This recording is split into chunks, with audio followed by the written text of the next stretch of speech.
Anyone who crosses the Severn Bridge from Bristol will find themselves in Wales. Turning right, they will enter the town of Chepstow, Monmouthshire. At the time of the Norman conquest, there was no sizable settlement here, but over time it grew as a market town and today is home to over 12,000 people.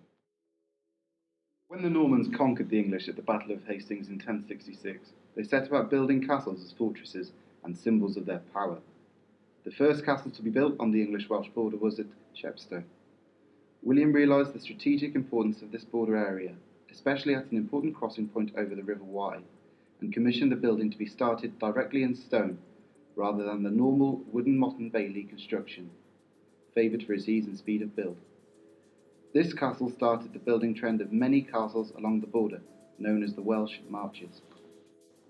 Although the castle was started in 1067, it changed over time as more was added and altered by a variety of builders until its completion in 1690. Today we are going to find out about three of the main constructors between 1067 and 1300. Three lords were responsible for the development and enlargement of the castle: William Fitzosborne in 1067, William Marshal from 1190, and Roger Bigod from 1270.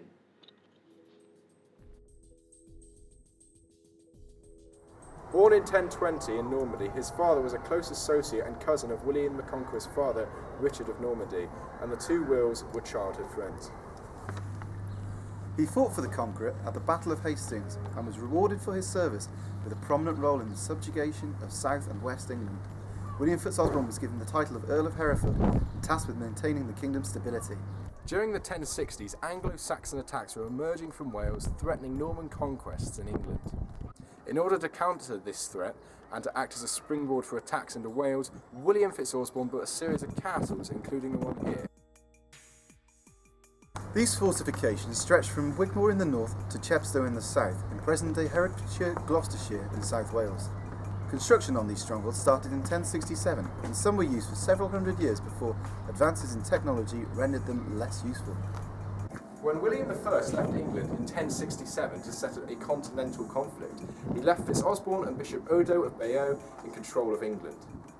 In 1071, when the king returned, and with Chepstow still under construction, Fitzosborne left for Flanders, where he died in battle fighting Robert de Frisieux for territory claims. After his death, his son, Roger, took possession of the castle, but unfortunately lost it in 1075 during the rebellion against the king. It passed through possession by the de Clare family, then to the Fitzgilberts, eventually coming to William Marshal. Marshal was born around 1146 and died in 1219 at the grand old age of 73. He and his sons went a long way to shaping the castle we see today. Marshal lived a fascinating life, and one that is well documented thanks to the efforts of his son William Marshal II, who, upon his father's death, produced a poetic biography entitled L'Histoire de Guillaume le Marchal, documenting his life. In his early years, after his brother John inherited his father's land, Marshal had no political career. He spent his youth on the continent and became a well-renowned tournament champion and soldier. Marshal lived through the reign of 5 kings, the first of whom was Henry the Young King. Following the Young King's death, Marshal went to the Holy Lands to crusade on a promise made to him on his deathbed. He then continued to serve Henry the Old King until his death. He was with Henry II in his final months as he ran from his son Richard of Poitiers. Upon his ascension, Richard, later Coeur de Lion, brought him back into the fold. His possession of Chepstow was confirmed by the new king. At this stage he married Isabel de Clare, giving him claims to land in Leinster and several English properties. Under Richard his stock in Cork grew, as did that of his brothers. Following his brother John's death, he consolidated his lands in the Marches. Richard was succeeded by his brother Count John. Marshal clashed with the new King John over his continued possession of Norman lands and the homage he paid to the French King Philip. Due to his disagreements with John, Marshal went into a self-imposed exile in Ireland. After a long 7 years, John recalled Marshal to court requiring his services to fend off the baronial revolt. Following John's death, he was appointed to be Guardian of England, in service to the 9-year-old King Henry III, even fighting in the Battle of Lincoln at the age of 70. Loyalty to the crown and bravery were the two aspects that typified his life. William Marshal was responsible for the development of the Middle Bailey on the east side of the castle. However, his repairs and extensions didn't stop there. He extended further east, creating the Lower Bailey as well. Marshal Senior was also responsible for the construction of the Upper Bailey and the rectangular tower. It was similar to the Gloriette at Corfe Castle, built by King John. It may have been built for his wife, Isabel de Clare. The rectangular and arched windows behind me belonged to the Countess's chamber. The interior was split. The eastern half became a great room and the western half a withdrawing room with a bedchamber above. The masonry of the windows and arches were of the highest quality found in contemporaries in Winchester Castle and Salisbury Cathedral. Finally, in 1293, the Great Tower was enlarged and the upper story was added and extended along the full length of the building by the younger Marshal brother. William Marshall's sons gave the 150-year-old castle a much-needed renovation. The interior was aged and therefore not up to 13th century standards. Marshall's sons added more to the castle. They built a round barbican solely with eyes on defence. Despite the addition of the barbican, the security of the western flank of the castle still gave cause for concern. Work was undertaken in 1272, which strengthened the barbican with a gatehouse and a portcullis.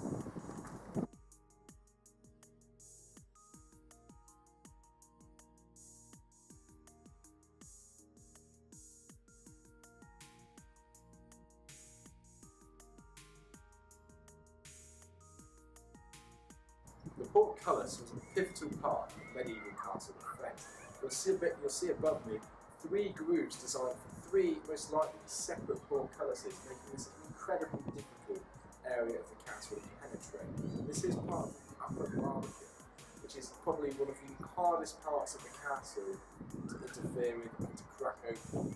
From above, you've got 3 gaps as well. From that, you can throw tar, rocks, even fire arrows at your attacking forces, hopefully fending them off. The outer wall of Chepstow Castle provides us with another example of perfectly organised castle defence. The ground layout to start with is on a slope, making it very difficult for attacking troops to get to the base of the wall and mount an attack. The tower is shaped perfectly round, meaning any bombardment is either going to ricochet or plummet to the ground rather than shattering the actual tower. Ramparts were another primary method of medieval castle defence. Here you can see we've got a wide angular view, so any defending member from the ramparts can see any opposing force coming towards for a long while away.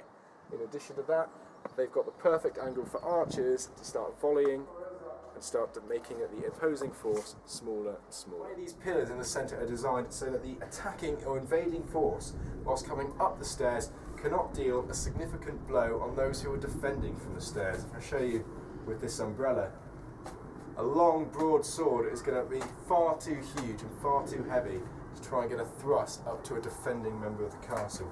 The defensive members, however, have got the perfect wide angle of attack to knock back any invading attackers. Solid. Arrow slits, such as this one here, was another typical part of medieval defence.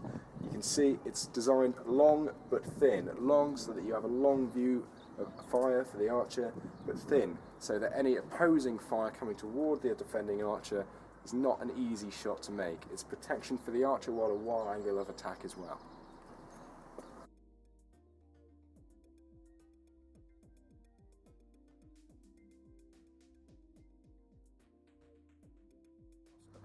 Following the death of the Marshall brothers, their lands were divided amongst their sisters, Chepstow passing to the eldest Maud, and on her death to her son, Roger Bigod II, Earl of Norfolk. The Bigods were a medieval Norman family renowned for their great castles in Suffolk. On his death in 1270, his son, another Roger Bigod, inherited the castle. Whereas his father was mainly interested in his East Anglican lands, Roger Bigod III took an active interest in his Marcher lordships. The next 6 years, 1272 to 78, saw the building of the town wall. Although this period saw the beginning of the final conquest of independent Wales by King Edward I, it also saw a string of severe Welsh revolts, and it would have been prudent to protect the town in this way whilst matters were still unsettled.